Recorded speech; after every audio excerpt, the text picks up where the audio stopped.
Dober dan. Kakšen jutranji glas? A jaz že kar takoj povem, priznam svojo skorajšnjo odsotnost. A moram koralno peti zraven, ker si tako na taki crkveni štimi si danes. A si grešil, Ciril? Nisem grešil. Zdaj, ko sem dal slušalke, gor se dobro sliši. Zdaj, kaj povej? 1, 2. Smemo stati, ali moram iti. V glavnem. Oddeli uvod, pa pejt. Dragi vsi, pozdravljeni v podcast, kjer me ni. Ne smem se smeti. Mene malo grlo boli. Mi smo se danes tukaj izbrali, zato ker bomo imeli enega zelo zanimivega gosta. V resnici je to človek, ki ga bo Jure predstavil, ampak jaz vem, da je vpet v avtomobile na poseben način že zelo dolg časa, samo da ta način je bil včasih poseben, danes pa ni več, pa vsi to že malo poznajo. Pa, tako, ne. Pa nekaj moramo o sponzorjih povedati. Oziroma o ljudeh, ki nas podpirajo, ki delajo za podjetje. Ki vse moraš povedati, glede na to, da greš, ti moraš vse danes povedati. Na prvi prislugi pa rekel, da se čim prej vstal na Petrolu, ja. Pa ne zaradi tvojega fotografiranja, pa preste, ne? Ampak si nalije 2 deci 100 oktanskega, da boš malo lepš zgledal, pa tudi malo lepš dišal. Pa vitrek se v oči. Pa tudi na Petrolu vajo maziva, ne? Ja. Se mi zdi, da dan si precej zarustan, ne? Dan si tako kot kombajn zmaj, letnik 82. Tako da res se vstal pri Petrolu tudi čisti iskreno, pa si nabav, kar imaš za se porihtati strojno, ne? Nisem na najboljšem glasu. Jure je rekel, da sem ribežen lizal. Res gledaš, ne? In želim, da se ta podcast razvije nekaj krasnega. Ali pa, fantje iz Kerhre, jaz res mislim, da danes imate tole akcijo tudi, ne, 30. Ja, to je zdaj že za nazaj, Jure. To je za nazaj. A to je za nazaj? Te, ki poslušajo, se že za glavo držijo, ker so včeraj zamudili akcijo. Ja. Aha, včeraj so zamudili akcijo. V glavnem, se bo še kaj prišlo. Zato pa ne, je pa to tudi smiselno izpostaviti, ker ni podpornik podcasta, ampak sodelujemo pa atmosferci z njimi že nekaj časa.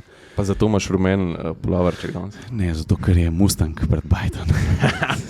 Hočem to reči, da na Instagramu sem predlagal, veš, ljudje nas doskrat vprašajo, ti atmosferci imate še popust na Kerher, nimamo ga več, ampak zato pa zares toplo priporočam, da se spremlja njihov Instagram profil. Yes. Zato ker tam te stvari tudi mimo nas izveš. Ker mrzdo posluša podcast, pa najbrž nam nasledi na Instagramu, čeprav to priporočam. No. Ti imaš danes tako oči skup, da tvoje oči, če bi jih dal v avtomobilski žaromet, bi bil v bistvu v vojaške luči, no, na Mercedesu, ki je na Sutjesko vozil nafto. Ne vem. Prav tako vojaško svetlito, veš. Ne smem se smeti. No, v glavnem, pa še enkrat, Petrol, hvala, ker ustrajate z nami, zdaj pa smo že nekaj časa v žlaht, ne? Pa se mi zdi, da je tako fajn sodelovanje, jaz bom pa vseeno naprej to še pajsno. Pa še en svet za Petrol, zadnjič sem bil spet na unmu sodobnemu energetskemu vozlišču tam v Novem mestu, blizu avtoceste, ki redno dobiš iz štekarja ven več kot 100 kW moči za polnjenje električnega avtomobila. 2 te hitre polnilnice so kar tak dizajnerski izdelek, lepe, lepo osvetljene samo. Vse lahko to tudi jaz naredim, ampak po mojem je bilo fajn, da enkrat pridete tja s kakšno kartačko, pa malo pajke, mreže pa to dol. Kaj je škoda, kaj je tak dizajnerski izdelek, lepo zgleda. No evo, to je konstruktivna kritika. Pa če smo že pri elektriki, Jure, dej, samo napovej gosta, pa ga pol predstavimo.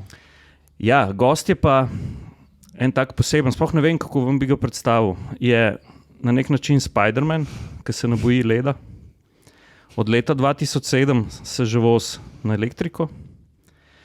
Takrat, ko so še vsi trdili, da se akumulatorski sklop oziroma baterijo ne da razstaviti, je on že vozil celice iz Koreje, pa jih v eni lepi idilični vasici skupaj zlagal v module. On je inovator, pa eden največjih strokovnjakov za elektromobilnost. Jaz sem včasih rekel kar slovenski Elon Musk, on je Andrej Pečak. Kakšen uvod. To je čas, da se jaz poslovim. Uživajte v podcastu. Jaz sem pa tudi poslušal, kaj se ne. Tole moraš narediti, lej. Zdaj pa meni ni več. Pred mikrofonom. Ajde, Ciril. Ajde, lepo se imejte. Ne, čakaj. Preden začnemo. Andrej, a imamo dobro zvezan tole? Odlično. Zdaj pa začnemo. Jaz bom začel najprej zgodbo. Andrej, Andrej ima tukaj zgodb. Ne? Andrej, najprej še enkrat predstav, pa pozdrav, prosim lepo. Andrej, dobrodošel pri nas. Koliko časa se nismo videli? Predolgo. Ja, to je kar, mislim, videla sva se pred par leti, ampak zares videla se pa več kot 20 let, po moje. In to je za me danes to, kar srečen dan, ker jaz namreč, kljub temu, da se in Andrej z mobilnostjo ukvarja in jaz sva se midva srečala čist druge. Srečala sva se na alpinističnem odseku Domžale in on že kaj not stopil je bil zraven dobitnika zlatega cepina za življenjsko delo mojega drugega dobrega prijatelja Silva Kara, največji frajer takrat tam. Ne. Ko sem ga pa jaz videl, ko je on začel cepine vihteti. Ampak ker smo mi atmosferci, je vse fajn, da poveš, kdo je Andrej. Andrej Pečjak je pa eden naših največjih strokovnjakov za elektromobilnost. On je eden tistih ljudi, ki je daleč pred časom šokiral Teslo, ki je dačo predelal na elektriko, pa zmagal na ralliju v Monte Carlo. Ne. To je bil rally novih energentov in tehnologij. V New Yorku je nagrado pobral, je inovator. Je prvi človek, ki sem ga jaz videl, da je držal dozo, pa v roki mu je žarnica gorela, on se je pa normalno z mano pogovarjal. Tu je presežem čist res, Andrej, Andrej, tu še počneš. V bistvu ne več, ki me žena ne dovolj, ampak drugače bi pa še ne. Mislim, da je to ena od ključnih stvari, ki jo moraš imeti, ta imunost na elektriko, da je to zelo koristna zadeva. No.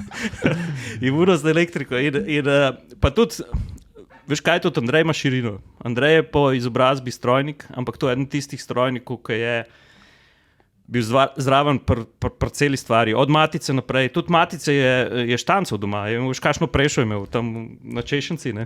A je še tista preša? Ne, je šla v razrez. Kladve smo tam delali, alpinistična kladiva, imam tudi enega sabo. Da se spomniš tistih časov. Jo, krasni časi. Prvi, ki mi je Unimoga zaupal. Mene je povabil, ko smo res dobro prijatelja, pa ne samo mene, tudi ostale iz odseka alpinističnega, da Domžale smo prišli mu pomagati, ker on je po trenažah to staro domačijo obnavljal. Ne? In smo imeli gradbišče in je rekel, da je priti jutri, nekje sem strop dol vrgel, stopnice so se umilišče spremenile, podobno unmu umilišču na Kamniškem sedlu.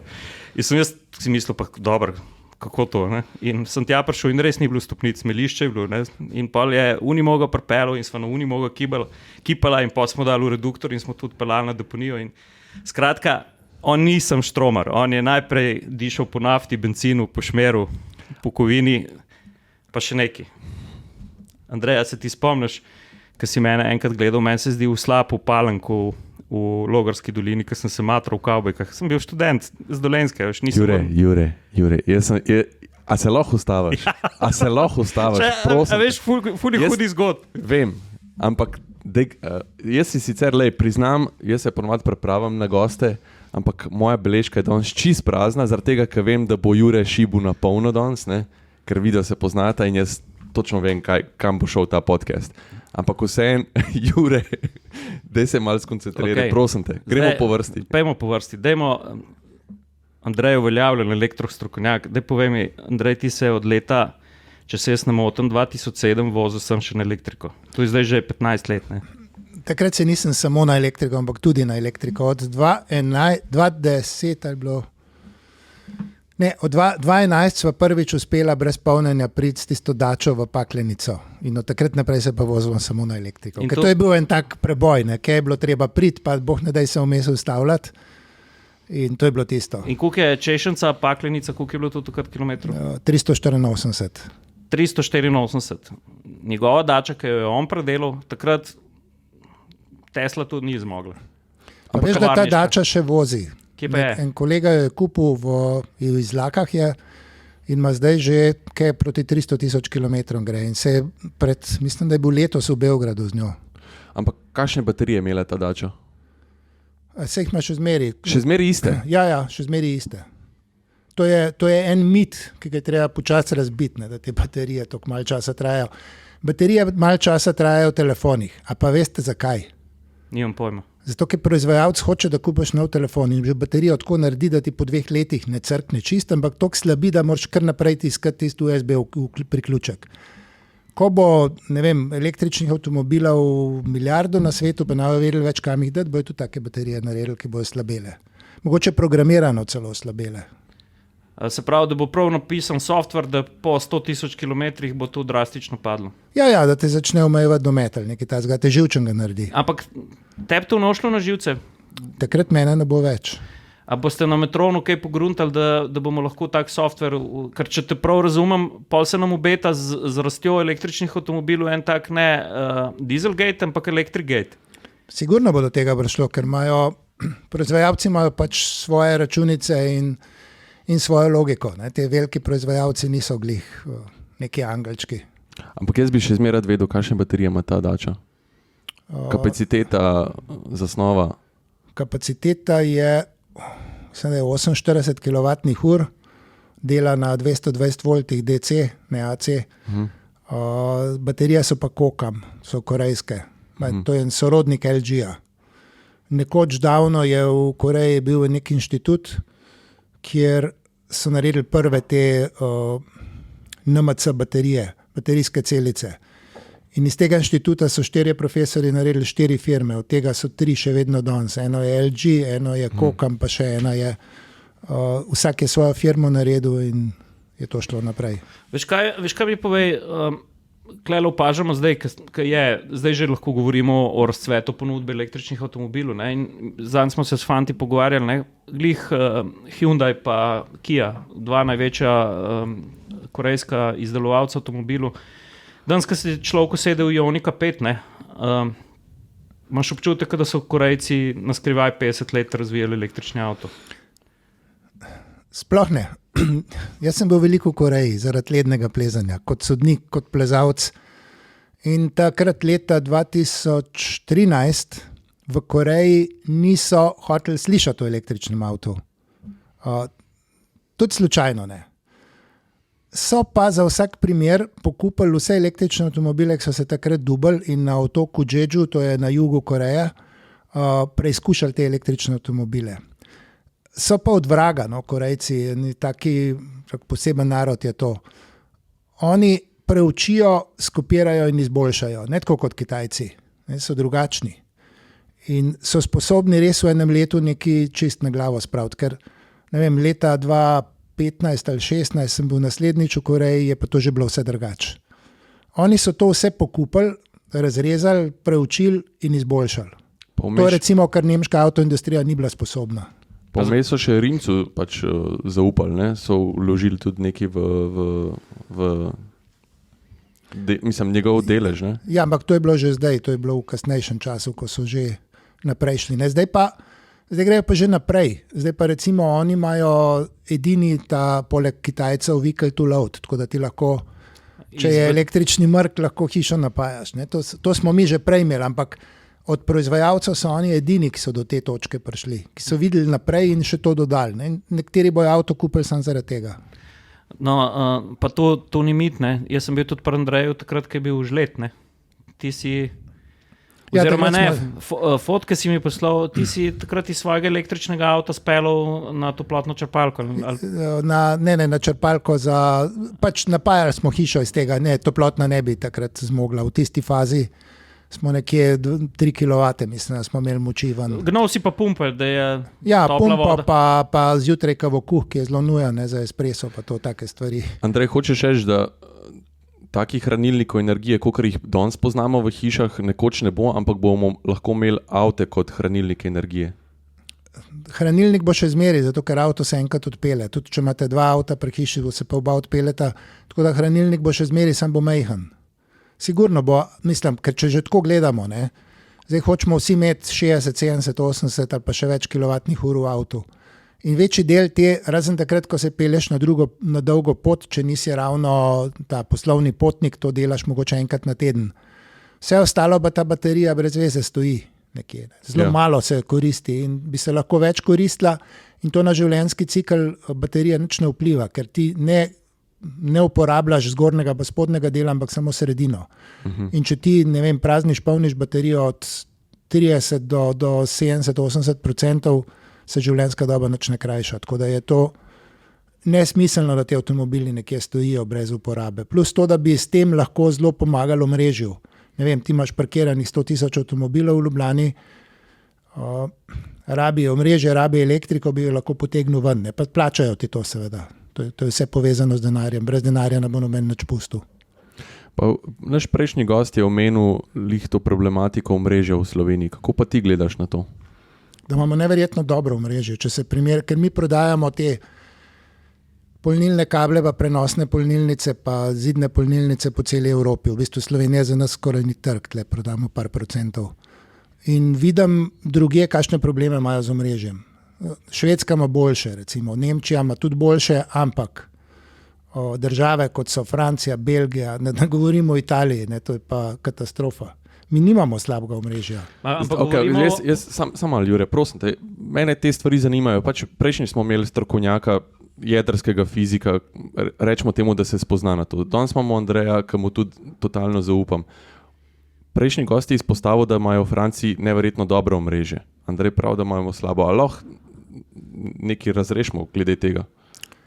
Ja, zdaj imate visoko napetostno omrežje, srednjo napetostno, nizko napetostno, distribucijsko omrežje. Jaz govorim o nekje povprečju vsega skupaj. Oni imajo visoko napetostno že dobro, ampak to distribucijsko, ki gre po posameznih hišah, je pa bogo. In zdaj to je tisto, prvo, ki trpi. Kaj je pomembno za promet? Sigurno je pomembno za promet. In oni, recimo en problem je, da nimajo 3 faz po stanovanjskih hišah, tako kot jih imamo mi ali pa Nemci. In ker nimajo 3 faz, pomeni, da bo prišlo do asimetrične obremenitve fazne, če boš ti polno ali pa prazno več električnih avtomobilov, ki bojo po neki čudni logiki ponavadi priključeni na prvo fazo. In ko prije do asimetrije, to je res kriza. Pol imaš eno fazo, ti zablokira. Frekvenca tam pade, da to ni v redu. Jaz vem, kaj hoče Andrej povedati. Andrej hoče povedati, da pri nas vsi individualni objekti imamo relativno dobre priključne moči, pa 3-fazne priključke doma. Se pravi, Slovenci smo nagnjeni k temu, da vse, kar zgradimo kar orang pa predimenzionirano in v tem smo boljši. Ja, če bi isti vihar, kot tam na Floridi podrepal hiš, prišel v Slovenijo, bi sam strehe dvignil. Zato, ker imamo hiše kot jedrske bunkerje. Oni imajo pa tako kot tisti, ki je bral zgodbo o 3 prašičkih. Oni imajo slamnate koče, iz kartona narejene koče in seveda to vse frči, tiste lesene hišce frčijo po luftu. In na zahodu je tudi toliko bolj izrazito. Jaz par ljudi poznam, ki so se gor preselili, pa so hiše probali delati na slovenski način. Se pravi, jaz imam v hiši glavne varovalke 3x20 amperov. Če si tu hotel v Belgiji zamisliti, je bilo tu kar orang strošek. Ja, mislili so, da industrijo odpiraš. Tako, ja. Tako da, seveda, omrežje bo treba nadgraditi. Cela Evropa bo mogla nadgraditi omrežje. Seveda so to milijardni stroški, ampak veste, en severni ali pa južni tok so pa 100 milijardni stroški, pa ko je prija do izliva nafte ali pa zdaj tistega izliva plina, da so to popravili, so tudi milijardni stroški. Tako da, itak moramo nekaj početi. Saj ljudje rabijo službe, se pravi, če se nadgrajuje omrežje, to ni nič slabega. Tudi investicije niso nič slabega. Problem je v tem, ker recimo manjka 3-4 visokonapetostne povezave, manjkajo iz severa na jug Evrope. Pa veste, kdo tle največje težave dela? Mislim, poleg naftarjev, ki vlagajo milijarde, se to ne bi zgodilo. Zeleni. Ker je problem nekje speljati. Ne pustijo tam, nikjer ne pustijo. In to ni konstruktivno reševanje. Se pravi, jaz vidim predvsem nemške zelene na istem polu kot naftarje. Tiste, ki preprečujejo, da bi prišlo do neke trajnostnega preboja v energetiki. No, tukaj sta si pa s prejšnjim gostom na istem listu. Je tudi on omenil enako težavo. Pa jaz pač ne razumem tega, kako te ljudje ne zaupajo znanosti, ne zaupajo vam, strokovnjakom. To gre, tle ne govorim toliko o naših, da se bolj govori o Evropi. Seveda so najmočnejši nemški zeleni. Zdaj, nemški zeleni pa izvirajo iz čistega drugega gibanja, ki ni imel z okoljem in energetiko dosta pravka. To gre nazaj v 80. leta, ko so Američani hoteli namestiti rakete Pershing srednjega dometa v Nemčiji. In je šel, predvsem mladina je šla po konc, da oni ne bojo tisti, ki bojo prvi fasali ruski udar raket. In iz tega je prišel en blazen odpor do česarkoli jedrskega, ker pa so bili to v glavnem družboslovci. Seveda niso dobro ločili med atomsko bombo in jedrsko centralo. In njihov prvi cilj je bilo zaprtje jedrskih elektrarn. Oni se niso s premogom ukvarjali, pa fosilnimi gorivi, pa z plini, pa s strupenimi, pa s CO2. Oni so se sevanja balne. Ja, predvsem oni so bili skoncentrirani v boj proti jedrskim in oni še vedno to dediščino nosijo. In tle je njihov ključni problem. Oni v bistvu izvirajo iz enih takih, ne vem, na pol hipijev, na pol nazaj k naravi, ampak to ne gre. Ne? Tako kot si ti enkrat, Jure, si mi ti povedal, ne? Da če bi vsi hoteli organsko hrano jesti, bi mogel 4 od 5 ljudi na zemlji narediti samomor. In to je res, ker danes nas je 8 milijard, ko je človeštvo preseglo 2 milijardi, to je bilo na prelomu 19-20 stoletja, je vladala lakota, ljudje so se izseljevali, ker enostavno niso mogli vsega tega nahraniti. Pač nazaj v jame se ne da. In glih tako je to, kar smo se pogovarjali tudi že dostakrat o fenomenu traktorjev v Sloveniji. Ne? To ni sam nek prestiž. Slovenski kmet, naprimer, rab traktor, ki 60 na uro leti, ki ima toliko transporta, ki imamo razdrobljena polja, ki imamo vse take stvari, ki niso poštimane. Ne? Se tudi zaradi terena ne moreš. Ne? Ti imaš na Krško polje, ja, ampak če greš pa k vam na Dolenjsko, je pa to vse gore dole, grički, gost, ne moreš. Ne? Seveda se moraš voziti s traktorjem iz enega polja na drugega. Se ne gre drugače. Veš kaj, Andrej, ti, ki si strokovnjak, pa jaz sem bil zraven, ko si ti skupaj dajal tudi baterijske celice in to naprej. Ne? Tudi se mi zdi zdaj ta histerija teh abnormalno zmogljivih baterij. Ne? Se pravi, te kilovatne ure kar dvigujemo. A to dejansko zdaj, kako gledaš ti na to? Ker to je tudi malo reševanja, bi jaz rekel, biznisa avtomobilske industrije. Ker večja baterija je seveda dražja, ker energijska gostota je kljub temu, da je na svetu voz že 16,6 milijonov električnih avtomobilov in smo vsi pričakovali pocenitev te tudi litij-ionske tehnologije, pa se ni zgodilo, v bistvu je še dražje. Kako ti na to gledaš? Pocenitev je, ker je kilovatna ura, jih zdaj pride proizvajalci že pod $100. Pocenitev je, samo kupci jo ne čutimo. Zakaj ne? Ker lahko. Ne? Oni držijo ceno. Sej to je,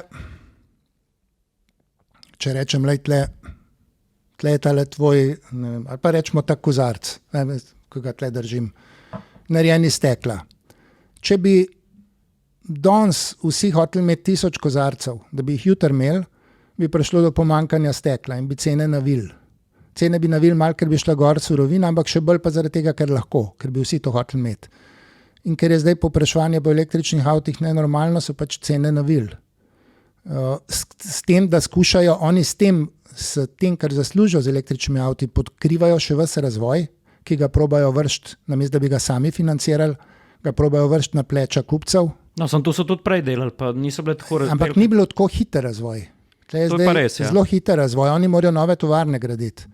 Te tovarne veliko stanejo. In to, kar oni hočejo vršiti v ta prvi let, drugi let že, sej je Tesla zdaj služi 32% ima marže pri Tesli Y pa 3. Predvsem pri Y-ki s temi gigaprešami. Ne. To je marža, ki ni jo nikoli v zgodovini. Po moje je Ford T je bil ta zadnji avto, ki ima tako maržo. Služi se, ne, s tem se služi, zato ne gre cena dol.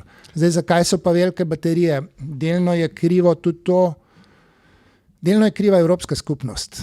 Bom rekel, zelo je kriva, ker niso uredili sistema polnjenja takrat, ko je bil čas za to, ampak je tle vlada en kaos, ti lahko recimo jaz lahko parkirišče plačam z kreditno kartico, lahko plačam karkoli, tudi €1 s kreditno kartico ali 10 kilovatnih ur pa ne morem kupiti. Tle so pa zakomplicirali z enimi aplikacijami, z enimi RFID kartici, pa vsaka vas v Evropi ima svoje, pa niso kompatibilne med sabo, pa nikoli ne veš, ali boš lahko polnil ali ne. Tesla ima pa recimo sistem, ki deluje.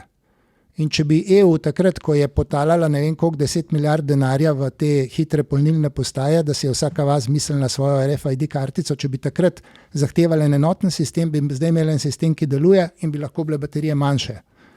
Tako pa seveda vsak hoče do končnega cilja priti. Jaz sem tudi gledal, ne, da prijem do paklenice brez polnjenja, ker se nočeš ukvarjati s temi sistemi, ki slabo delujejo.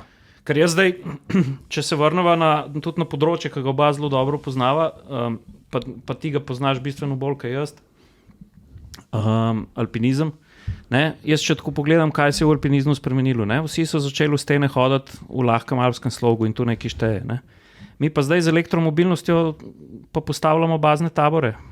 Zelo drage, ki hočemo nas prevezati, to je ratalo tako kot ena komercialna odprava. Ne? Se pravi, en Ionity hoče nas prevezati tukaj pa tukaj naročniku, da se bodo po celi Evropi vozili na njihove naročnine. Mislim, kje zdaj to umejiti? Kako spet avto postaviti v lahek alpski slog? Tako, kot si ti rekel, ne? Vsej tudi vemo, od benza žena se je prvič z benzinom pelala, pa je v lekarni kupila, ki je imela težavo. Ja, ker druge ni bilo benzina za tako, kupiti. ampak pa smo dosti hitro spoznali, da pač rabimo benzinsko črpalko, rabimo enotno plačilo. Kaj zdaj lahko naredimo, da se bo to... A jih bomo pri električnih avtih sploh rabili? Kaj pa? Bencinske črpalke Ne. pod narekovaji, ker Ampak- itak bomo imeli končno pa začetno neko destinacijo, kjer se bojo avti filali. Ne, če greš na dolgo pot, še vedno Dobro, gre tok okej, in ampak tok vozil se na pravi, dolgo bo tega pot. manj, bo tega absolutno manj. Ja, ampak rabo boš pa nek javni dostop oziroma enostaven dostop s plačilom, saj nisi ti prišel elektriko v krast. To je a veš. Evropska direktiva zdaj že rekla, da bo. Oni so rekli marsikaj. Ne? Predvsem so Okej. prepozni. Ne. Jaz jih še vedno obtožujem, da so zamudili vlak in da zaradi tega zamujenega vlaka zdaj Tesla, recimo, zgodil se je nekaj nepojmljivega. Septembra je bil najbolj prodajani avto, ki je presegel celo Golfa, je bil Tesla Y v Nemčiji. Dobave so tudi nekaj, kar tukaj šteje, moramo vedeti. Ne? Ja, seveda, oni so poskrbeli za to dobavno verigo, ampak nisem to. Je tudi to, da ni urejenega polnilnega sistema, Tesla ga pa ima. In to bi mi vse lahko naredili. Plus to, da je bil Elon Musk leta 2015 v Evropi in je predlagal v Evropski skupnosti, da se naredi skupen sistem, ali 2014, no, takrat je bil, pa so ga zavrnili. Če bi bil ti zdaj za minister za promet, ob svojem znanju, ob svoji viziji, česa bi se najprej lotil? Minister za promet Kijev, v eni mali Sloveniji. Ja, pač mi smo kle doma, ti si kle doma. A česa bi se najprej lotil?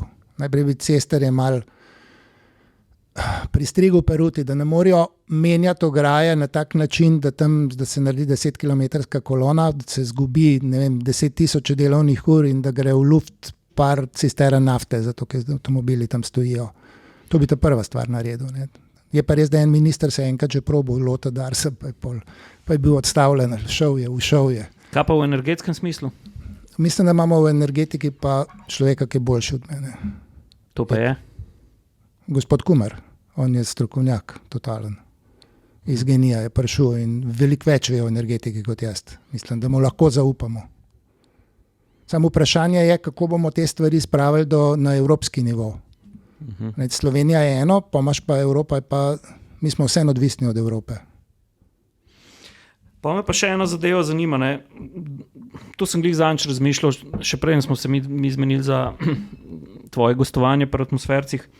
Ne, ti si toliko let nazaj se pripeljal iz Češence v Paklenico z dačo, ki si jo sam doma predelal v garaži v električni avto, brez polnjenja. Ne?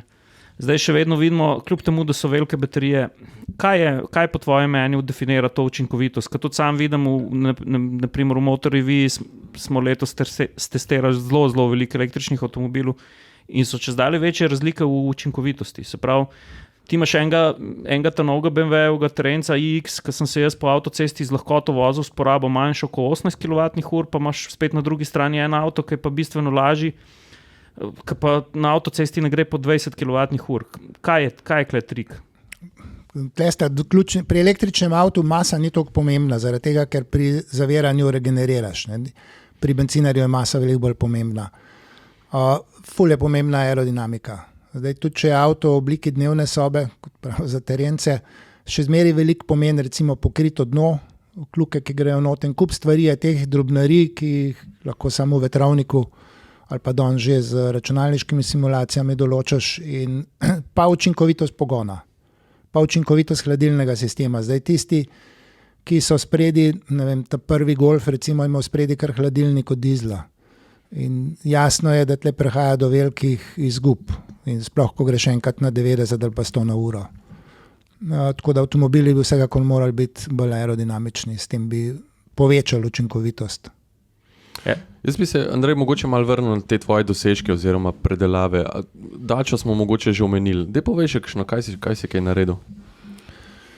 Ja, v V inštitutu Metron, jaz sem takrat še kot posameznik jih par naredil, pol v Metronu smo jih pa, mislim, blizu 100 predelali, pa večina še vozi. Je pa res, da smo to, jaz sem rekel za novo leto, leta 2019, da se je končalo obdobje pionirjev in da grem med proizvajalce. No. In takrat smo tudi zadnji avto predelali, to je bil tisti DeLorean.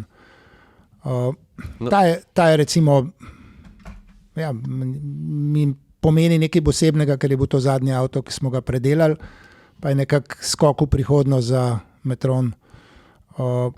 Pa seveda ne smem pozabiti Metrona 7, s katerim smo prevozili 824 km po Nemčiji, pa pri nas je bolj odvevala tista vožnja iz Bleda na Dubrovnik, brez polnjenja. To je bila Mazda 5, ne? Mazda 5, ja. Okay. Jaz bi se mogoče bolj natančno lotil tega. No, to so zanimive stvari.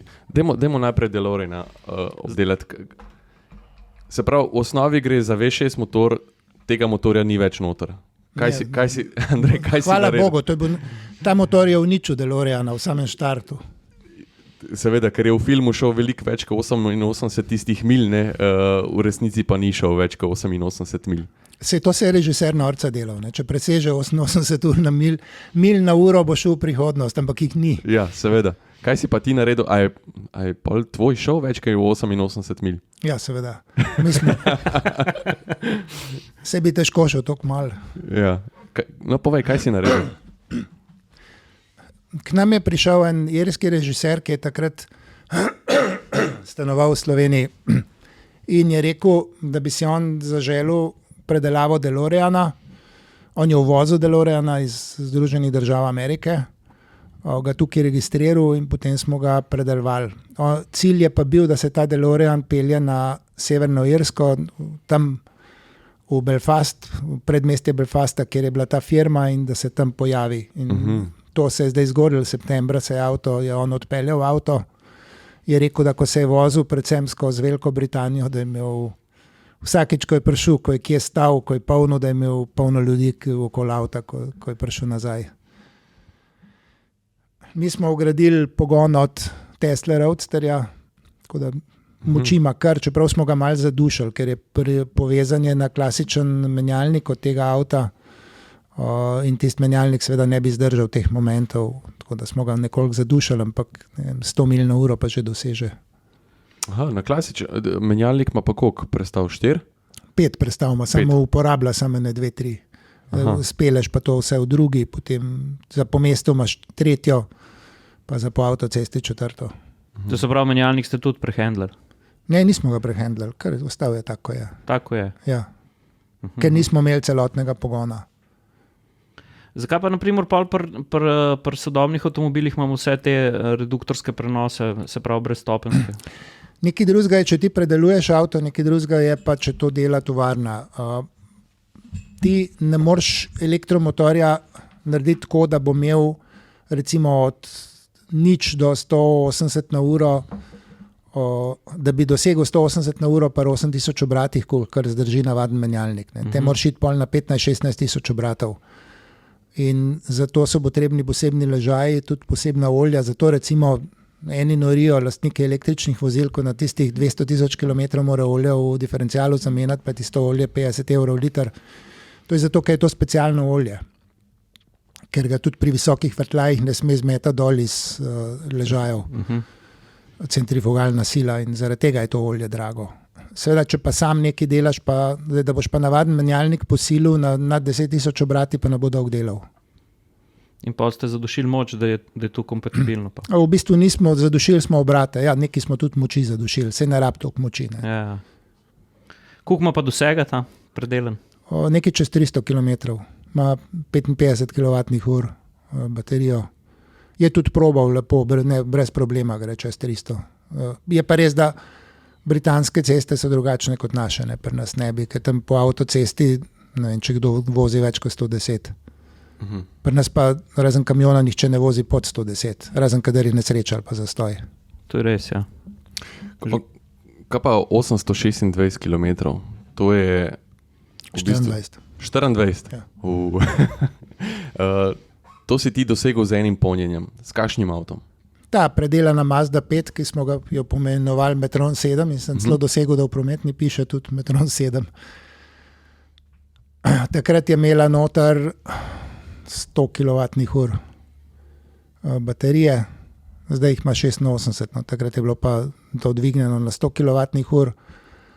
Vozili smo pa tako, to je bila ena taka mešanca, neke avtoceste, polovico avtoceste po Nemčiji, ostalo po mestih, tudi neki zastojev je bilo, tako da na koncu je bila poprečna hitrost 72, ampak tukaj so tudi zastoji, pa semaforji pa to not ušteti. Drugače po avtocesti sem nekje vozil 110, nisem vozil 130, ker pa ne bi prišel. 110 po navadnih cestah pa tako 5 do 10 čez omejitev, ki to vem, da te ne ustavijo, če voziš 5 na uro čez.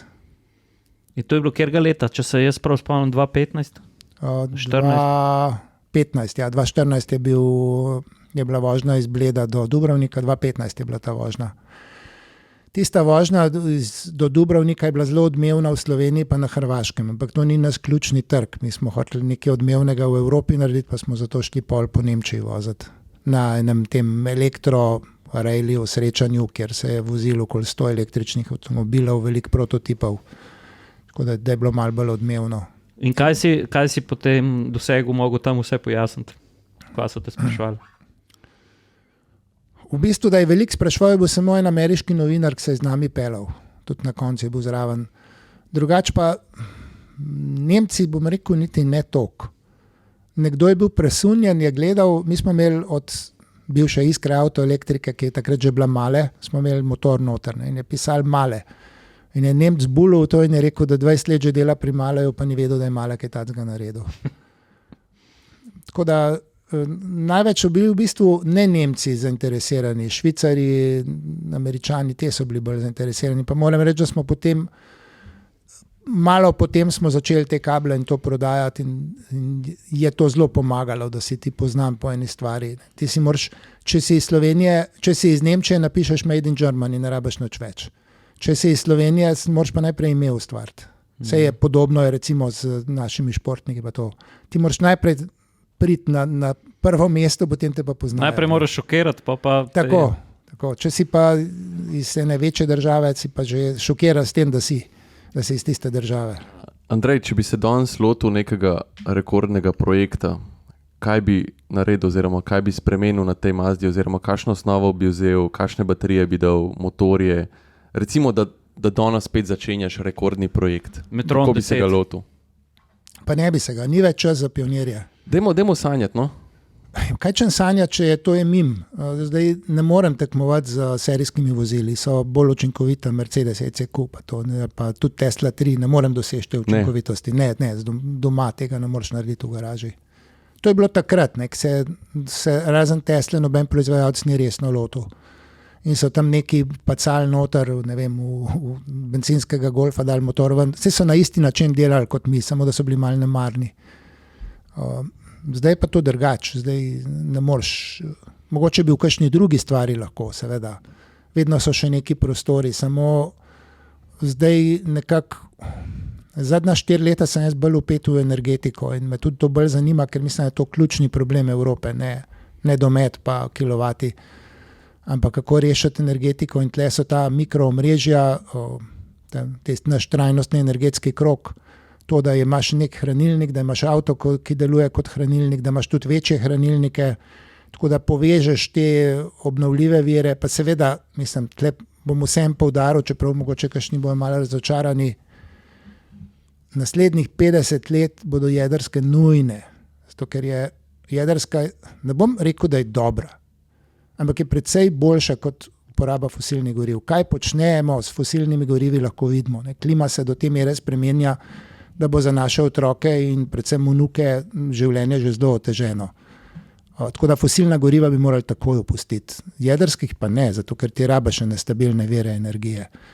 In če gledamo, sem bil v Velenjskem rudniku leta 2011 ali 2012 in takrat so rekli, da je 130 rudarjev v zgodovini rudnika, ki je bila 80 ali 100-letna, umrl od nesreč. Koliko jih je umrl od pljučnega raka, pa to ne vemo. Ampak, gledate vse te nesreče, jedrske, strašne, zelo malo ljudi umrl. Fukushimi, 3 ali 4, oni so še živi, ki so not v reaktor šli. Tako da te stvari mi se jih bojimo. In ta strah se blazno napihuje. Ni pa to, ta strah ni realno osnovan. Tudi jedrska elektrarna ni atomska bomba, ker not ni kritične mase, ne more eksplodirati na tak način kot atomska bomba. Ok, Andrej, ampak veš, kaj mene najbolj bega pri vsej tej stvari, ne? Mi smo že prej, ko si omenil marže, jaz se non-stop ukvarjam s to mislijo, kaj zdaj rešujemo z električnimi avtomobili. A rešujemo planet, a rešujemo avtomobilski biznis. Ker vemo da marža na benzinskem motorju niti približno ne more biti tako visoka, kot je lahko, kot si prej rekel, na baterijskem avtomobilu. Oboje rešujemo. Ja, ampak v tem trenutku, veš, ker jaz to vse razumem, če vzamemo primer električnega Megana, ne?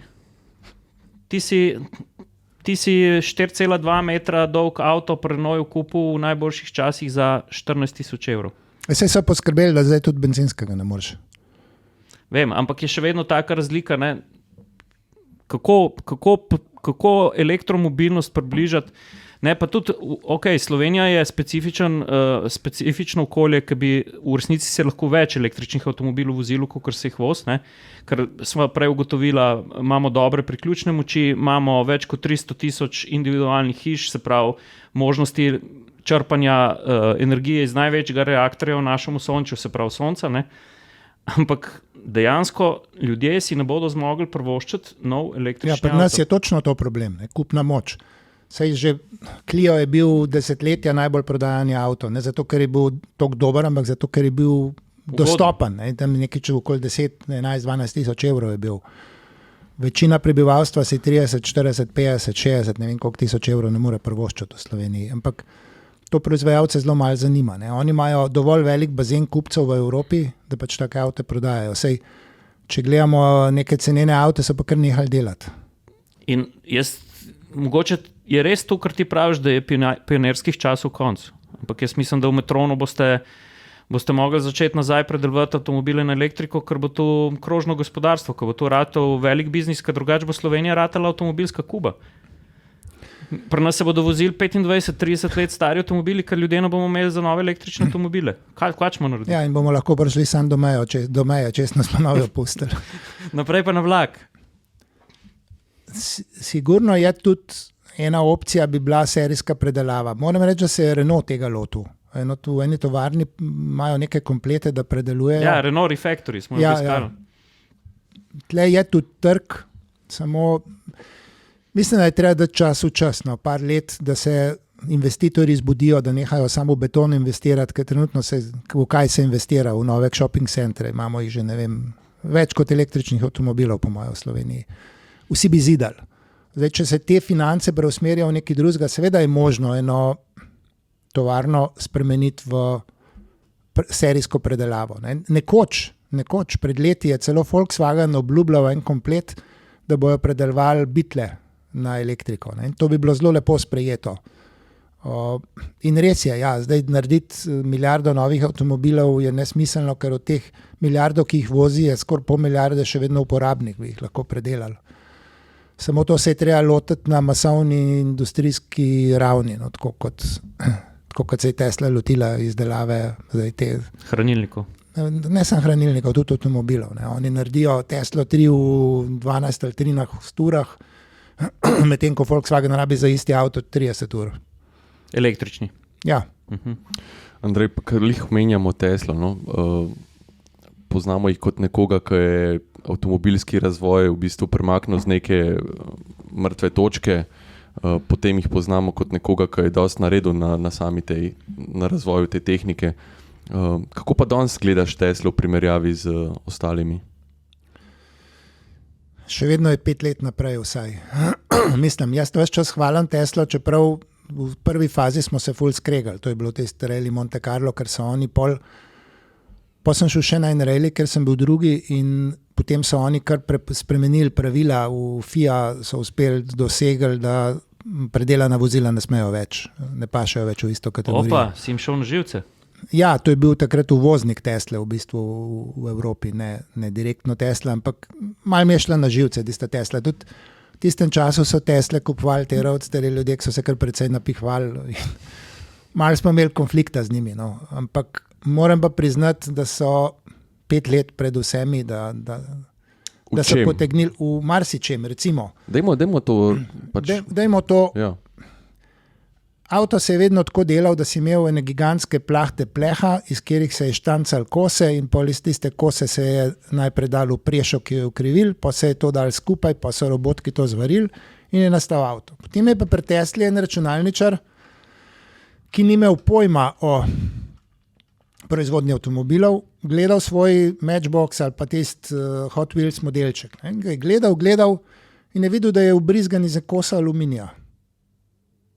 In potem je to šlo naprej in so oni zahtevali, da bi nekdo naredil neko tako napravo, ki bi cel spodnji del avta izbrizgala iz enega kosa. In to jim je uspel. Zdaj to je taka revolucija. Namesto 1500 varov in 150 kosov pleha je tle en sam brizg, ki traja neko sekundo. Ampak v čem je avto boljši? Nimajo ostankov materijala. V čem je avto boljši?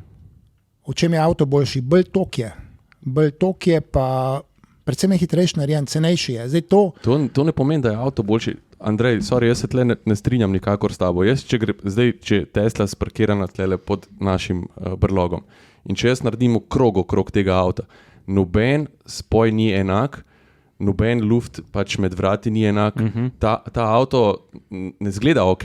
Seveda ni. Ni narejen ok. Mi smo staro Teslo S kupili, pa nima žepov v vratih, ker računalničar nažal preveč žepov, pa nimaš kam obleke obesiti, zato ker so računalničari bili vedno v jopcah. Pa grevc na teh starih Teslah je nesorazmerno velik kuru, zato ker so ga v Kaliforniji pač ne raba zelo grevca, ne? Klima je bila učinkovita, gretje pa ne. Ampak to niso ključne stvari pri avtu. Mislim, koliko imaš ti reže, ja, seveda za enega lastnika Mercedesa pa BMW-ja je to zelo ključno. Pa kako Tesla se šteje med premium. Ja, vem, da se. Ampak vse ostalo pa Tesla šiša. Predvsem šiša po proizvodni ceni, pa pri tem, koliko avtomobilov oni lahko naredijo. Nekaj je to do kupca ali pa koliko je avto dobro narejen. Drugo je pa, to v bistvu nima veze s to giga prešo. Način, kako so oni začeli sestavljati avtomobile in baterije je drugačen. In ta način druge postavlja v en pošastno podrejen položaj.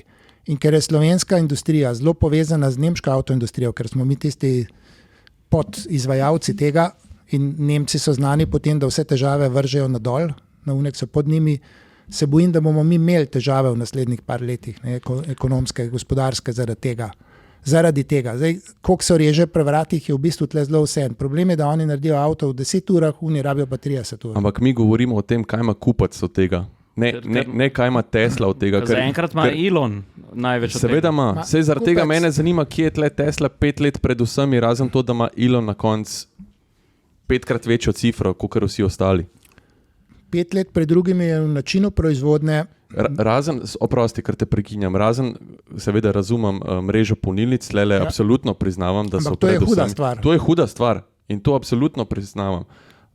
Za ostalo se pa težko strinjam. Mislim, da tudi jaz, če se ne motim, Andrej, ne? Ta industrijska revolucija Tesle, se je vsekakor zgodila in to je treba odkrito povedati, da kle so miselni drugače, pa na drugačen način, kot konvencionalna avtomobilska industrija. Ampak po drugi strani, jaz se spomnim prvega crash testa na Euro NCAP, ne? Mislim, da se je čelo dotaknilo volanskega obroča, ne?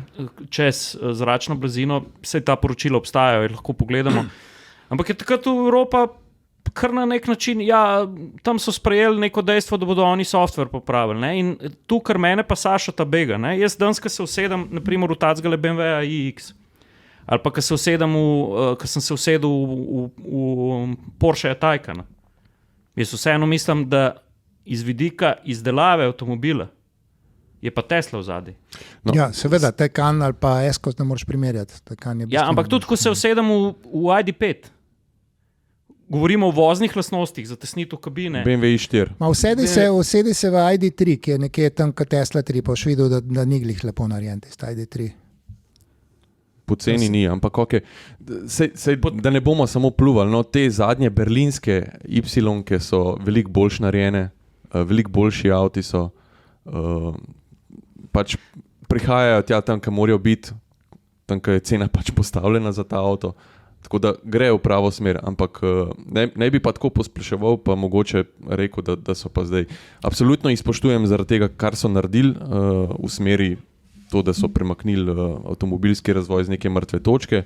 Njega kot nekega vizionarja, ki je vse ki je vsem odprl oči, ampak ne razumem pa še zmeraj tega hypa okrog avta kot produkta samega. Ne, sej avto kot avto ni ne vem kaj, ampak jaz se jih bojim, tega, ker oni so edini vzpostavili polnilno strukturo, ki deluje. Vzpostavili so proizvodnjo, ki je 3-krat hitrejša kot pri vseh drugih in cenejša. Ne? Problem je, da bo cela Evropa postala odvisna od Korejcev, Kitajcev in ZDA. Mi nič več nimamo. Mi smo bili nekoč neka moč, industrijska moč, pa nismo več. In zgubljamo. Tega se bojim. Ne pravim, da iz vidika kupca, ampak v enem trenutku bo evropski kupec toliko šibek, da bo gledal bolj tiste kitajske avtočke, ta cenene. Tle se bojim. Kupec tle končno ni nekaj, to je bolj en mit, da je kupec kralj. Kupcu se nekaj usili. Ne. Če tako pogledate, kaj lahko moda naredi. Meni je bilo nerodno s trganimi hlačami iti v osnovno šolo, ko sem bil, Jure tep tudi. Danes je pa to kupijo, strgane kavbojke za 200 evrov kupijo, ali pa za 100 evrov. Ne. Se pravi, kupec ni toliko pameten, kot misli, da je. Kupcu se posugerira, kaj more in kaj je dobro, ali pa kaj je modno, ali pa kaj je lepo. Tako da jaz ne bi rekel, da je kupec kralj. Ja, saj to mene, na primer, bega. Ne? Jaz vidim, kako se ljudje navdušujejo, ne? Če se vrnemo nazaj k oni znamki, ki smo jo prej razlagali, ne? Da imaš ti zaslon, da avto stoji, pa imaš posnemanje glasov, ne? Ali pa da vrata plešejo po muziki. Ne? Zdaj, a to res rabimo za elektromobilnost? Ne, tega ne rabimo pa zato, da vzbujaš pozornost in da predvsem mulčke navdušaš. Jaz sem se tudi sposojal X-ko, da je potem pela, pa so se vrata odpirala, zato da mulčke navdušiš, ne? Ker tipično ljudje nad 50 v Sloveniji so zelo petrolheadi. Jaz sem v bistvu študiral motorje z notranjim zgorevanjem. Pa ti jih imaš tudi še vedno rad? Ne, zato ker jaz sem takrat videl, da smo prišli do konca pri izkoristku, da naprej se ne da. Zdaj praviš, da se ne da več, ko je na primer Toyota na Atkinsonu 41% toplotnega izkoriščanja. Ne. To je vrh. Ja, zato ker je to teoretični vrh in ne moreš iti čez. To smo mi takrat že prišli do tega na strojnem faksu na oddelku, da je nekje, takrat je bilo rečeno 39-40%, da je teoretični vrh, 41%, ampak tam nekje smo. Karkoli narediš, ne moreš več tega izboljšati. Pri elektromotorju pa vemo, kje smo. Ne. To je tisto. Ampak pravim, da mladi ljudje so veliko bolj navdušeni nad elektromobilnostjo kot pa starejši. Samo mladim ljudem malo manjka keša, sploh ker so pa te avtomobili res grozno dragi, za naše razmere obupno dragi. Zdaj so se pa situacija, kot je pa povzročila, da so se še rabljeni podražili in to neznansko. Ne. Če kdo gledati v Nemčijo, pa vidiš, da daš za rabljen električni avto skoraj to, kot je nov, sam na novega čakaš. Zdaj smo spet prišli v obdobje moje mladosti, ko si imel Golfa enko iz Sarajeva, pa si ga prodal, pa pravočasno vplačal Golfa 2, pa si pol za ti znar že dobil novega Golfa 2. No, tam nekje se bližamo temu. Hotel sem vprašati, a ćemo razbiti kakšen mit o elektriki pa baterijah? Ja, to prej ni Andrej mislil, dokončal, ne vem, sva ga midva prekinila, smo zašli. Ta baterijska izguba energije, ne? Se pravi, degradacija baterije, ti praviš, da ni taka, kot se ljudje bojijo, da bo, ne? Kaj to pomeni pri hitrem polnjenju, počasnem polnjenju? Lok si že povedal, se pravi, filamo večino časa od 20 do 80%, ampak zakaj po tvojem mnenju avtomobilska baterija bolj vzdržljiva, kot se vsi bojimo, da bo? Zdaj, baterija ni isto. Ne? To je ni tako kot pri benzinu, ki je benzina, je 92 oktanske, je 86, je 100, ampak tle so zelo velike razlike. V kemiji recimo. In s tem je tudi življenjska doba, pa ne samo v kemiji, tudi v izdelavi. Eni avtomobili imajo zelo dobro hlajenje baterij.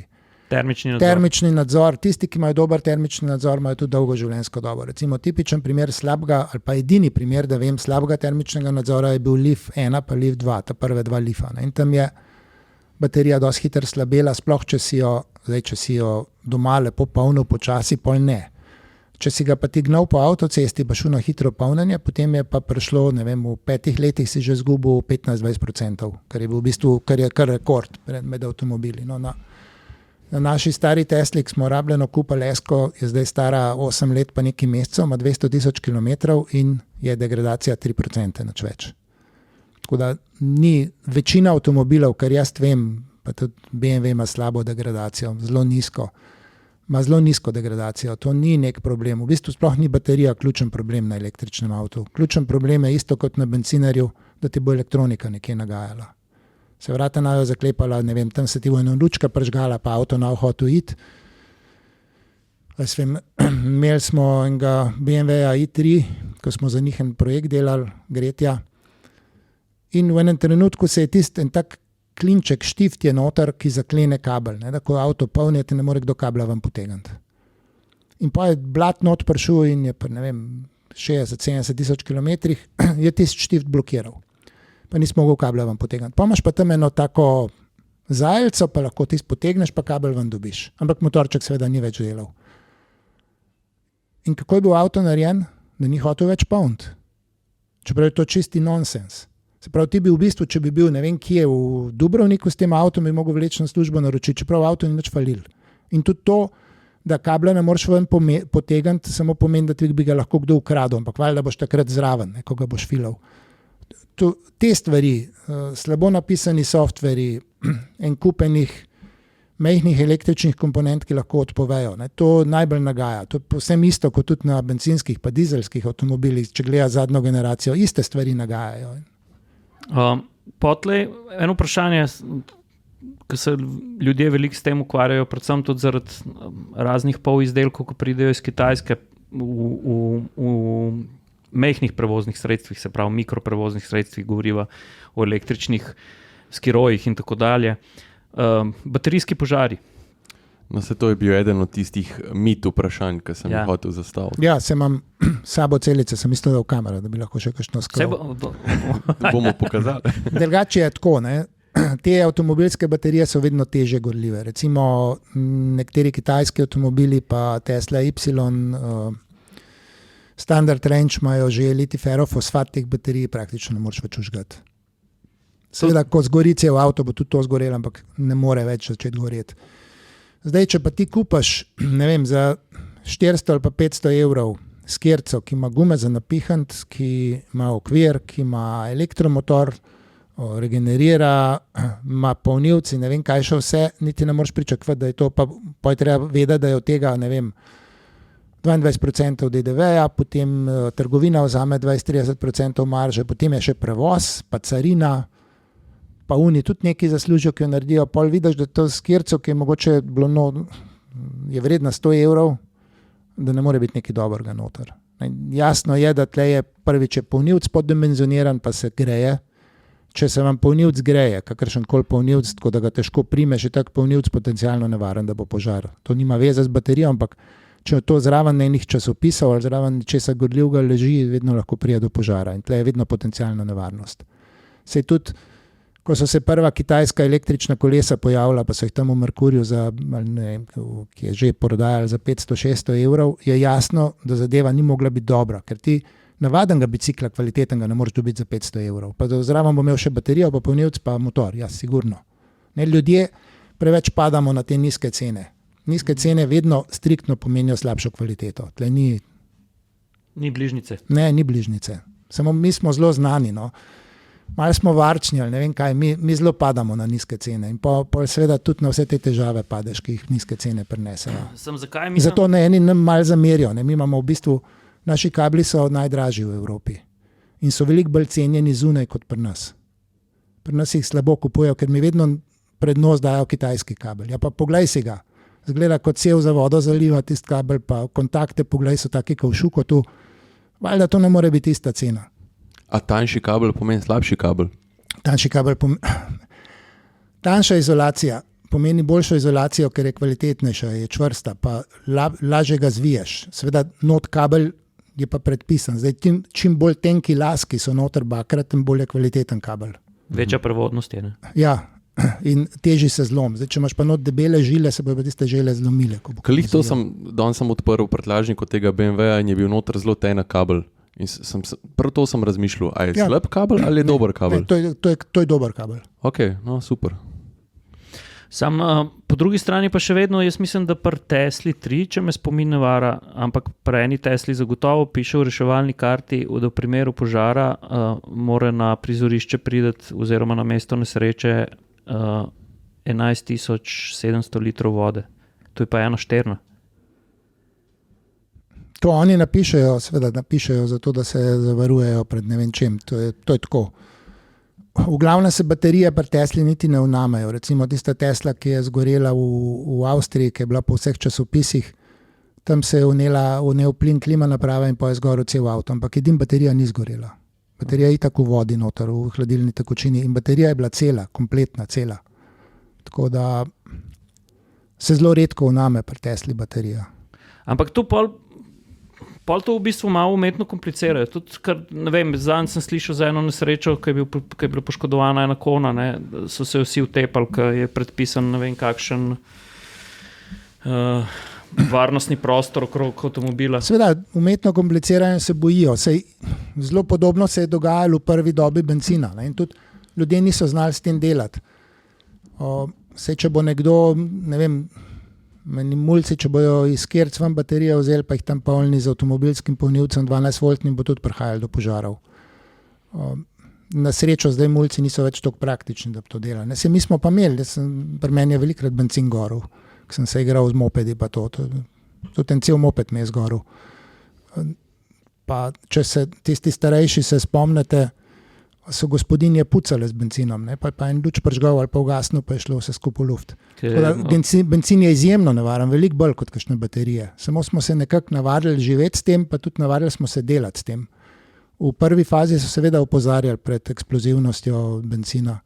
Tako kot nekje imam en prospekt iz leta 1898 iz ZDA, ko so eni, ki so skrbeli za dobrobit ljudi, opozarjali pred nevarnostjo elektrike, ne, v žicah, kaj vse umre od stiku z elektriko. Ne. To smo se tudi navadili živeti. Zdaj so pač ta fama baterije in mediji se dobro prodajajo, če napišejo, kako je na Tesla zgorela v Novi Zelandiji. Pri tem, da pa vsak dan zgori en avto, bencinski ali pa dizelski v Sloveniji, pa noben ne piše. Razen, če je zaprt predor, pa je cesta zaprta. Andrej, nekaj te moram še vprašati, kaj si lih omenil to famo okrog baterij. Pa tudi to je na nek način mit temu, da govorijo o tem, da se jih tunka v morje izrabljene baterije, to je itak smešen, ampak dajmo res povedati, kaj se danes dogaja s temi baterijami. Ker namreč mi smo par dni nazaj smo kontaktirali enega avtomobilskega proizvajalca, ker za en projekt rabimo eno izrabljeno baterijo. In je ta proizvajalec oziroma zastopnik rekel, da izrabljenih baterij oni praktično sploh še nimajo. Ne, to je problem, nimajo jih. Ja, ker vsi avti so še zmeraj v garanciji in v bistvu teh baterij sploh še ni izrabljenih. To so tudi Renault Refactory pojamrali, da so verjeli, da bo v tem času, ko Renault praktično elektromobilnost ima že več kot desetletje, ne, ja, da bodo v Refactory tovarno dobili več izrabljenih baterijskih modulov, ki bi jih lahko uporabili za hranilnike, pa jih ni, ker baterije delajo. Tako, ampak v neki fazi bomo prišli do tega, da bomo imeli te izrabljene baterije. Kam bojo šle te baterije? Kaj bomo z njimi počeli? Spet na unga proizvajalca navedem Tesla. Ne? Oni z teh rabljenih baterij sestavljajo baterije, dobre celice dajo v tiste baterije, ki jih dobiš v garanciji. Recimo, če ti crkne baterija preko 8 letih na Tesli, oni nič ne gledajo, kaj je, jo samo zamenjajo z drugo. In tista druga je približno enaka. Se pravi, ti dobiš degradirano baterijo, ne dobiš nove baterije. Izjemoma dobiš novo. Ja, zdaj dobiš novo, ker ni dovolj rabljenih. Več pa to iz rabljenih sestavljajo. Ene firme sestavljajo hišne hranilnike. Tudi mi imamo, recimo doma imamo 300 kWh hranilnika. To zdrži ob normalni porabi skoraj cel teden. 300 kWh? Ja, in to je vse sestavljeno iz rabljenih baterij. Ker te baterije, ki za v avto niso več dobre, 10 do 15 let držijo še za hranilnik. V končni fazi seveda Zdaj je že par firm, ne, prej je bil vedno vik in krik, da ni firm, ki bi reciklirale baterije. Zdaj, če lahko eno tak svinjak recikliramo, kot je svinčeva baterija, valjda lahko tudi to, ker so dragi elementi not. Samo zaenkrat ni bilo dovolj surovin, enostavno ni teh rabljenih baterij, zaradi tega, ker so še predobre.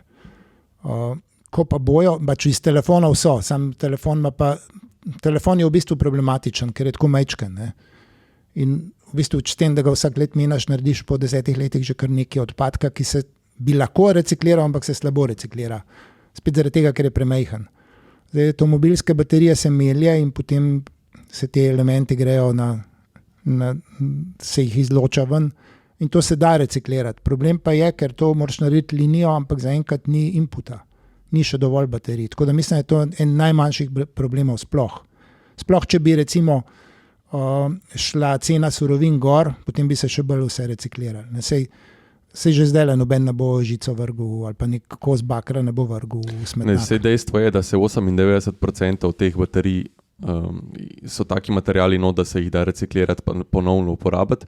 Se pravi, je problem edino v tem, da ni dovolj materijala, da bi te firme zrasle in imele pač. Zaenkrat še ni. Plus to, da mislim, da bodo skoraj vsi proizvajalci zahtevali te baterije nazaj, zato da bodo dobivali surovine.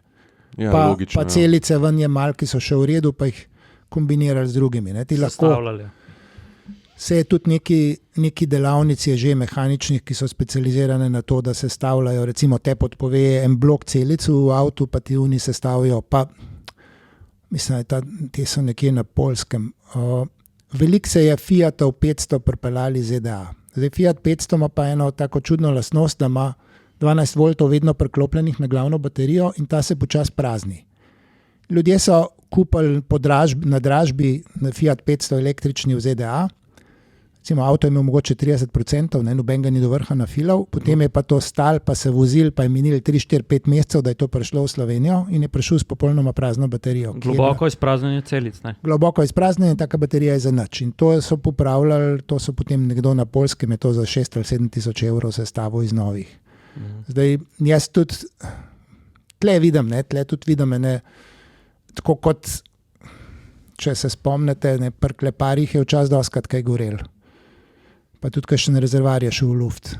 Tle bo tudi kdaj kaj gorel v takih firmah, ki to sestavljajo. Jasno, to pa še zraven. Ne? Pač tle je treba poskrbeti za varstvo pri delu ustrezno, pa se ta nevarnost zmanjša, nikoli pa ni brez nevarnosti. Skratka, ti v reciklaži baterij ne vidiš težav. Ne, to je najmanjša. Težava je zaenkrat v tem, ker ni teh baterij.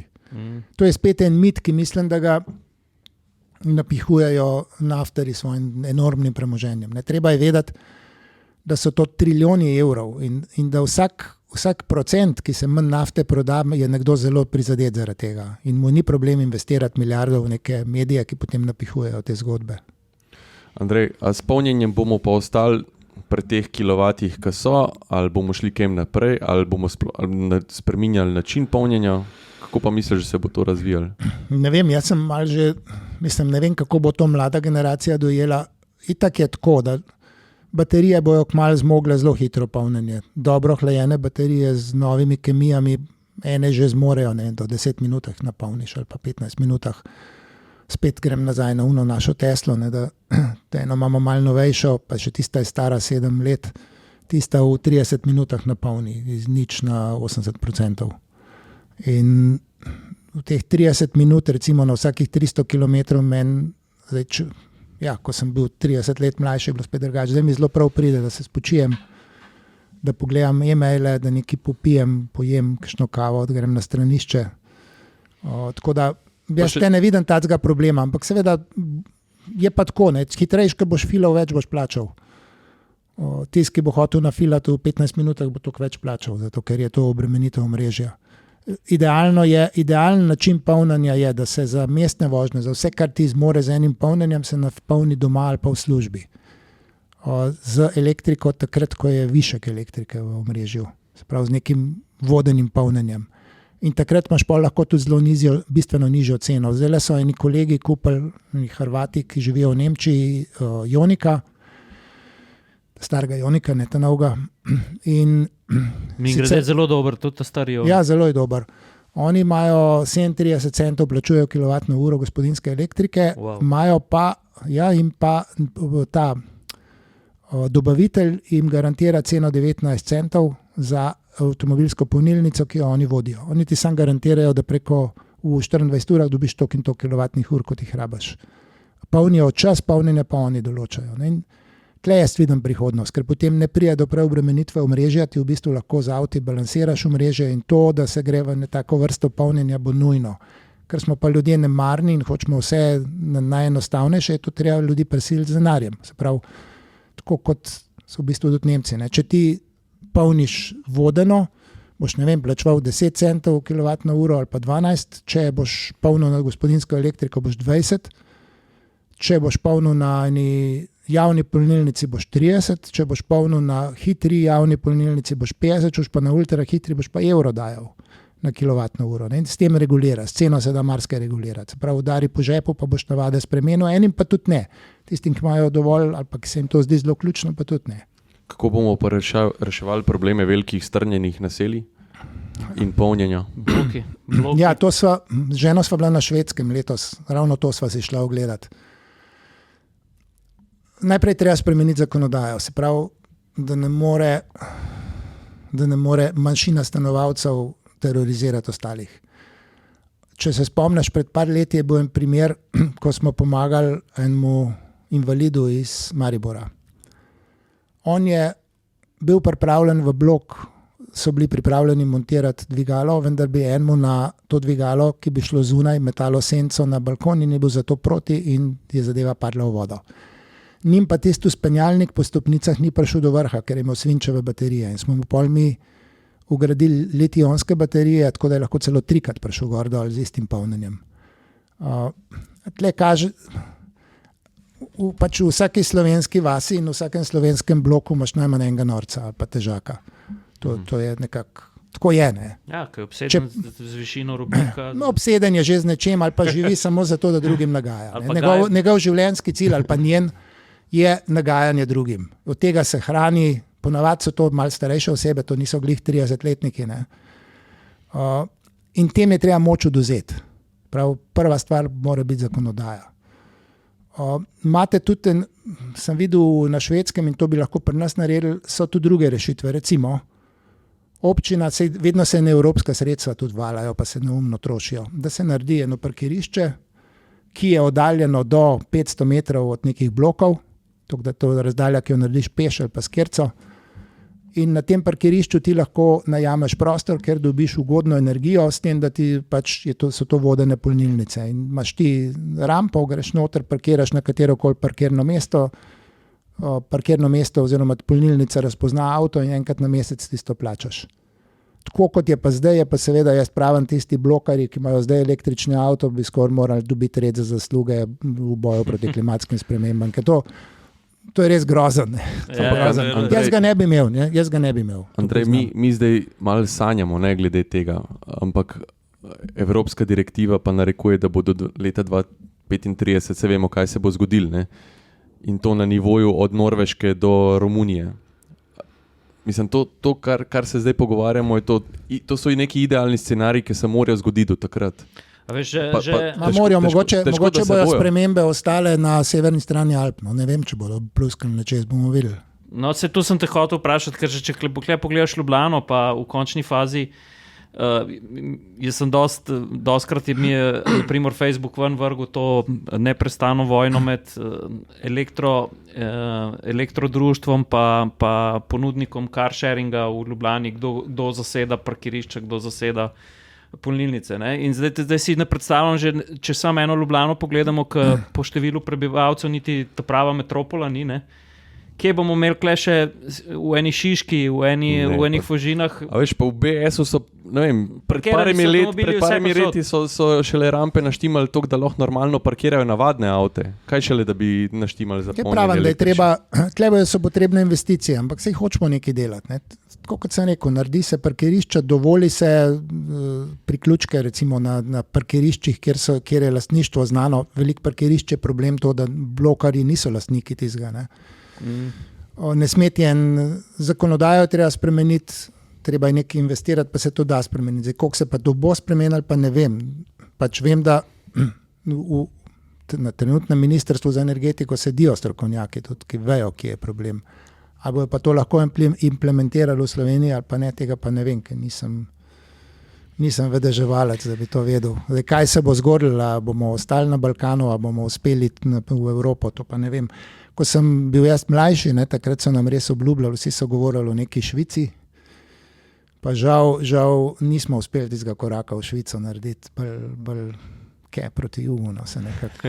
Ampak zdaj pa moram jaz, ker malo nas čas preganja, ampak zdaj pa jaz moram, Saša, narediti še en korak naprej iz asfalta v alpinizem. V vertikalo, ker tu moram, ker tako sem jaz Andreja spoznal. Jure, pogrešali smo te. Zdaj je bil spet, korona je ubila življenje teh ferajnov oziroma alpinističnih odsekov. In zdaj smo imeli v Paklenici spet tak alpinistični tabor. Alpinistični tabor in prav pogrešal sem te. Hvala. Zdaj imamo spet ene take fajn tečajnike, da je luštno biti z njimi, da je zabava. Sem rekel, prav tebe sem se spomnil, ki si mislim, da si bil v Kukušni, pa nekaj preklinjal. Zdaj je Kukušna itak zaprta, ne smeš plezati. A še zdaj uno skala tam gor visi? Ne zaradi skale, zato ki so športno plezalne smeri, pa da ne mečeš ljudem kamno na glavo. Ampak to je bil vrtec za manjka tiste Kukušne. No, ampak hočem povedati, pa tudi tam tu bo pa Andrej zdaj Ruzak odprl, pa pokazal te, kar prosim, tam v stroj vam potegn. Jaz sem bil en nadebuden alpinistični tečajnik. Sam govoril v mikrofon, prosim te. Se mi zdi, da ne vem, je bil Palenku v Logarski dolini, mene Andrej gleda, Andrej je prišel tak Jacka, veš. Jaz pa bratranca Alko sva plezala slab, iz druge smeri je pa prišel človek, ki ga tudi zelo vsi pogrešamo, legendarni Pavle Kozjek pa Andrej Pečjak sta prišla pa iz ene take resne smeri. In tako mene gleda pa prav, Andrej mene gleda pa prav. Pa kva ti kar v kavbojkah plezaš? Sem rekel, nimam proračuna za mamut kombinazion. Prav, čak ti si že zdaj slab splezati v kavbojkah in res. In jaz sem še, veš, ker nismo imeli tehnike plezanja, sem se še na sredin, ker so že bile klimatske spremembe, še predrl eno svečo in me je polilo in dok sem na vrh prišel, sem že kavbojke zmrzine, ne. In prav, Andrej, dej ti se v glas gor pri meni v moji delavnici bomo midva nekaj naredili. In, a veš, kaj me je počakalo, Saš? Takle stroj, ne, ki sem v cepine sposojene za let plezati. S tem, da moj je bil seksi, ne. No, povej, kaj je to za vse tiste, ki poslušajo, pa ne gledajo. To je specialno ledno orodje za plezanje težkih, tehnično zahtevnih lednih smeri, ne. A ima kakšno krajše ime? Stroj. Stroj, okej. No, in mene je tam na Češenci počakal stroj. Jure pravkar drži v roki nekaj, za vse tiste, ki poslušate, pa ne gledate, drži v roki nekaj, kar zgleda kaj ena mala kosa, zgleda kaj ena smrt. Kot orožje mogoče. Ja, dej mi pokaži to. Čakaj, da ti povem, tu moraš pa z občutkom prijeti. To ti dejansko reži življenje, ne, Andrej? Tudi v takih zaresnih razmerah. Ja, recimo, če te hoče kdo oropati, ne. Pa je z nožem, imaš ti strateško prednost, če imaš cepin v rokah. No, in jaz prideh Andreju v delavnico, ne, on je klino na tisto legendarno prešo stisnil, mi je naredil specialno klino, po moji roki dolžino, pa čakali so me stroji z štilom iz karbona. Mislim, to zgleda tako, da če bi šel ven iz te pisarne, bi folk začel kričati leže na hodniku. To je sicer cepin, ki ga je moja žena uporabljala pred 15-20 leti. Okay. Zato ima rožo gor, zato ima vrtnico, ki jaz ne bi plezal s cepinom, ki ima vrtnico narisano. Ja, je pa romantik posebne sorte, žen je pa naredil cepin z vrtnico, vidiš. Tako da jasna, vidiš, da to ima rad. No, vidiš, da ima krajše ime, cepin. Ok, hvala. Ampak Ne, tem se reče bolj stroj, ali pa bajla. Stroj, prosto. Cepin je pa unka je raven, klasičen alpski, ki se bolj uporablja, tu je stroj, se uporablja za plezanje, cepin je pa bolj za pristope, ne. Okay. Če hočeš biti planinc, ki izgleda kot alpinist, si na rukzak da stroj, ne cepin. Tako. Ja, in Andrej mi je naredil na Češenci v svoji delavnici moje ta prve stroje, ki so bili v karbon oblečeni, jaz sem v hribih prej držal karbonko v avto, ne. Veš, da sem jaz to znanje težko uporabil tudi pri Metronu 7, zato da smo dosegli dobro aerodinamiko. Podan je kompletno ena sama svetleča karbonska plata. Nice. Precej karbona sem dal na avto. Pa tudi jaz sem tisto avto vozil, ne? Tista Mazda je presenetljivo dobro sunila. Ne? Sicer takrat ne moramo reči, da je bila čist prvovrstno uravnotežena masa spredi zadaj 50-50, ki mačka nije gliserala. Ne? Ampak je pa Andrej naredil avto, ki je z njim podelil rekord. Zdaj smo že ven iz vertikale. Nismo še ven. To je samo povezava. To je samo povezava. Andrej pa njegova žena Jasna sta veliko se ukvarjala tudi z lednim plezanjem, sta težkimi smermi, je prej povedal, kaj je bil v Koreji. In mi smo imeli vedno srečanja, on ima tam na Češenci, a tisto so neke vrste peščenjaki, ne? Tisti previsni. Ja, V gozdu so taki previsni balvani in tam smo zatikali te stroje in nas je Andrej treniral in to so eden najlepših obdobij v mojem življenju. Tako da takrat ti uradno rečem, hvala lepa za vse to, kar si mi dal. Ne? Jure, malo tudi zato, ker si bom leta, veš. malo tudi zaradi tega. No? Drugač pa, Andrej je bil tudi v hribih vedno inovator. Ne? Mislim, da je bilo v Peruju, ti je let podobno kot meni, sem da ni na oko, tep je nad očesom ti je glavo razbil. Ne? Si pol prišel s čelado prvi z vizirjem. Ne, ni mi glave razbil. Bal sem se, da bi imel, zato sem imel vizir. Ampak nekdo je bil tam krval. Je bil Pavle?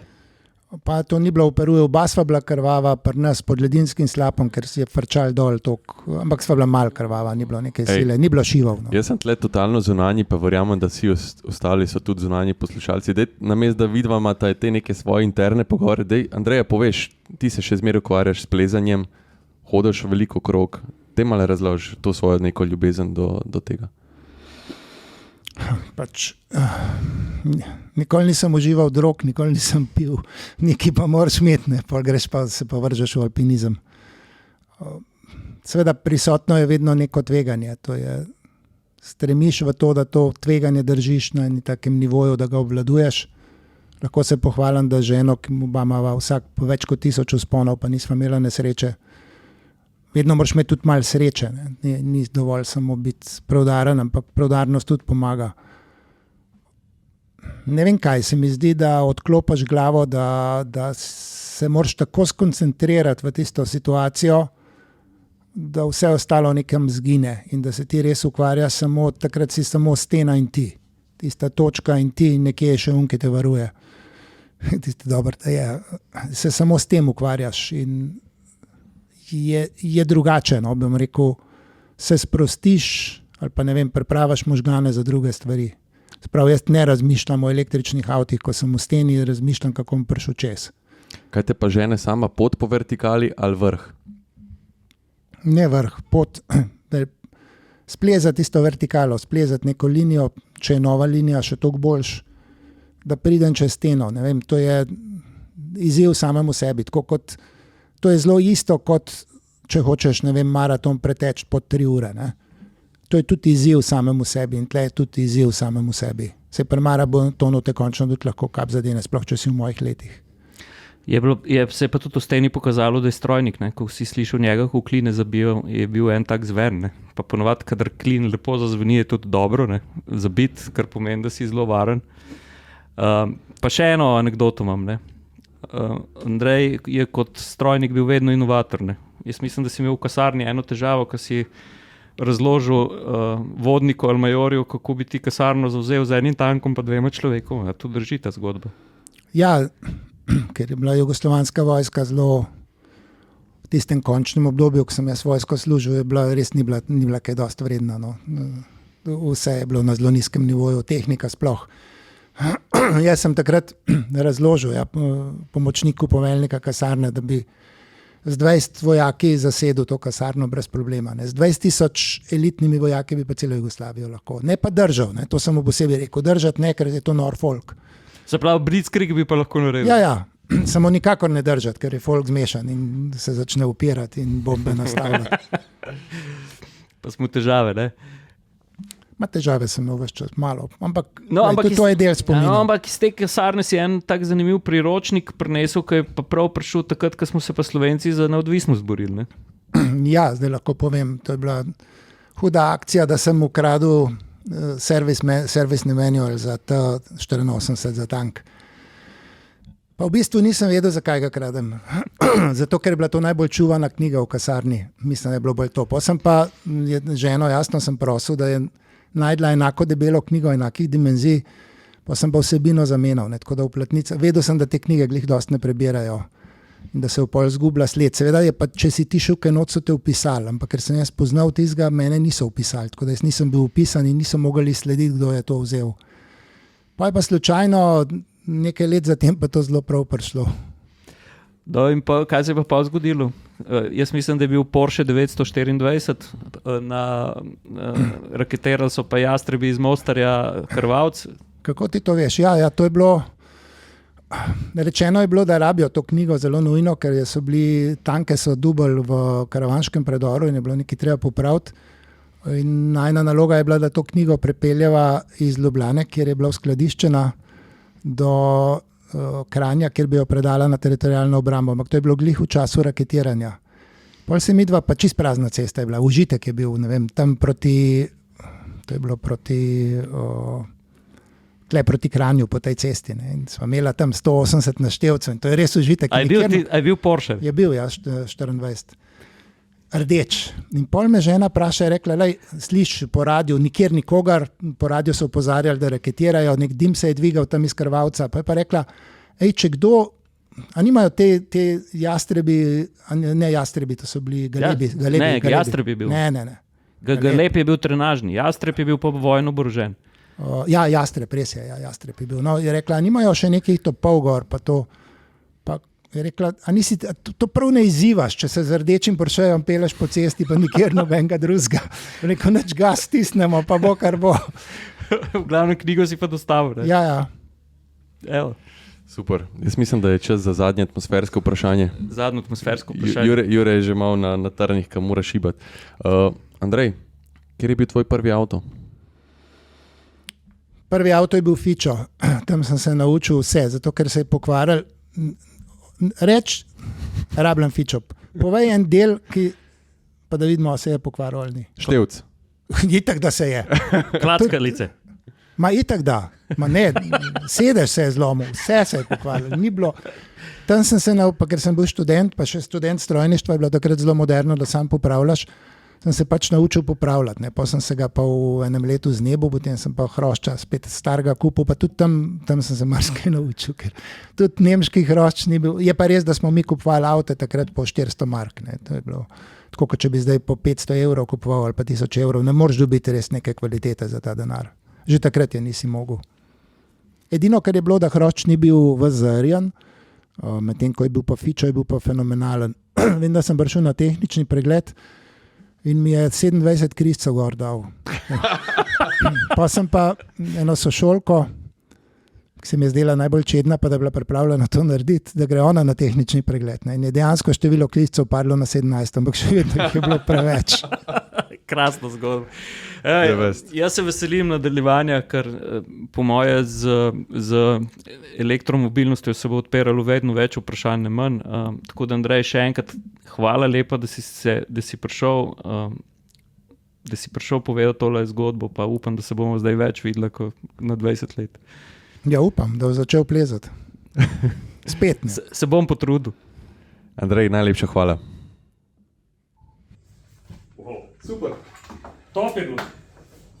Zdaj se bomo pa slikali. A celico imaš? Celico.